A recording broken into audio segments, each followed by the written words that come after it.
Good day, sir. I'm Genevieve, and this is my partner, Madeline. Thank you for joining us today.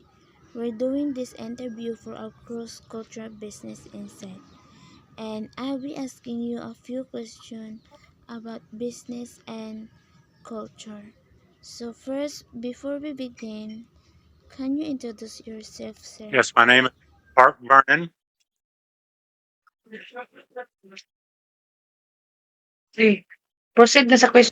So the first question is, how does culture shape business practices in your country? Well, since we're all American, the culture doesn't play a big part in business when it's only in America, but culture comes into play more when you do international business, like I did.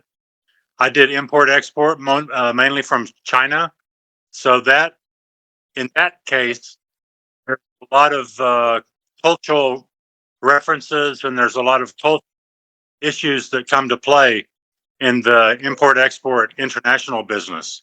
Do you understand that? So Yes. I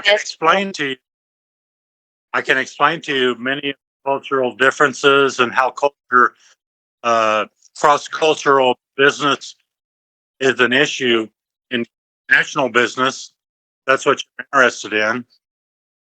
So the next question is, how do people in your culture communicate in a business In settings? the American culture, well, in America, doing business is fairly straightforward. And but whenever I do business, my specialty was doing cross cultural business.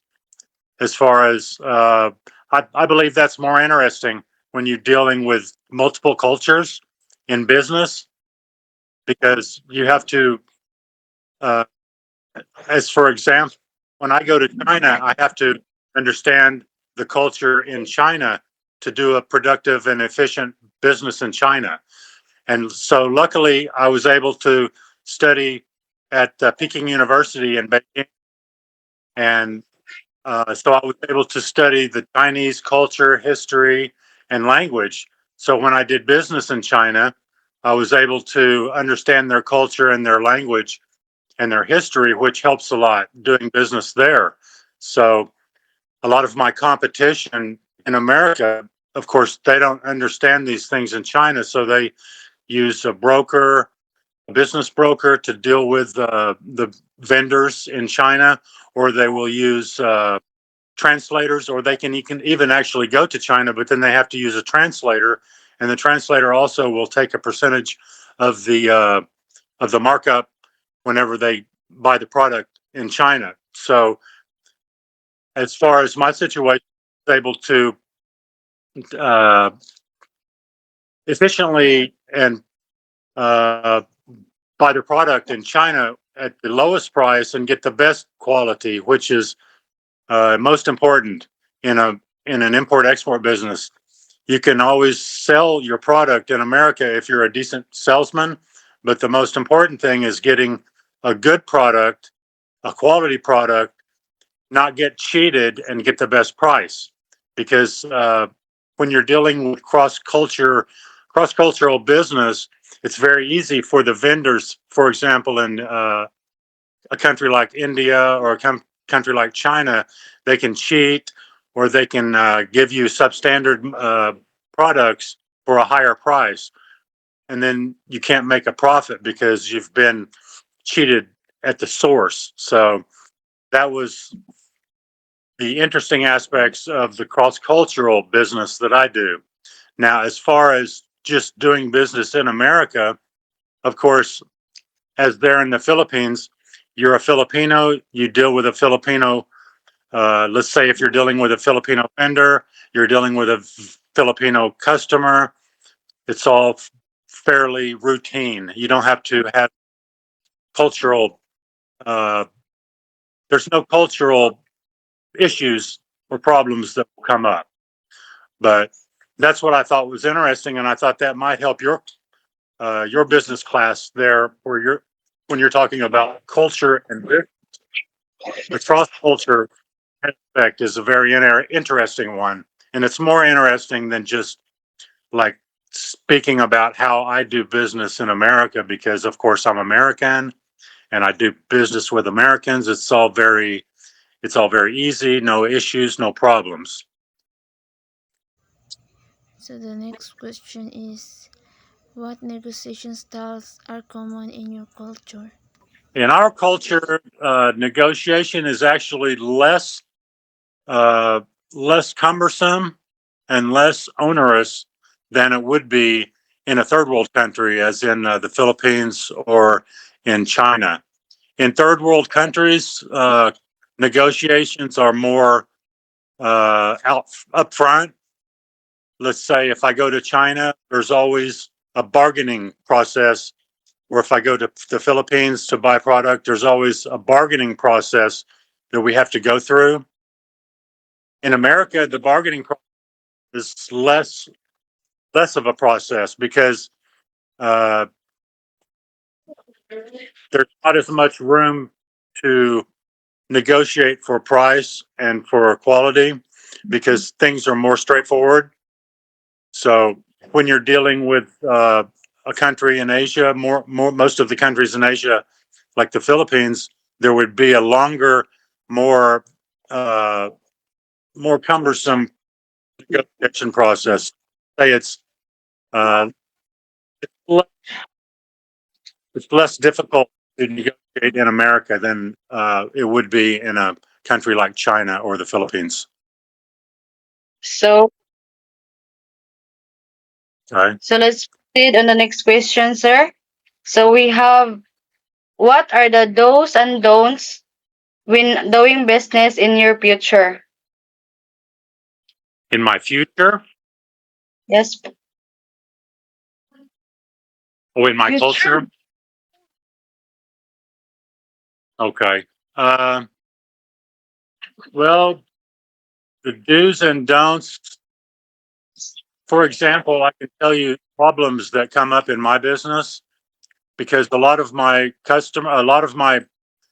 competitors in my business are either Americans who buy product from a Chinese person because I deal with Chinese products selling in America. So my competitors are either one of uh, two classes. One would be Americans who buy products in China through brokers or through translators, or they would be Chinese people who come to America to sell. So as far as the Americans go, they would be they would have a less of a profit margin. So there would be uh, it would be more difficult for them to make a profit from the product because they're paying quite a bit more for that product because they have to go through brokers and translators.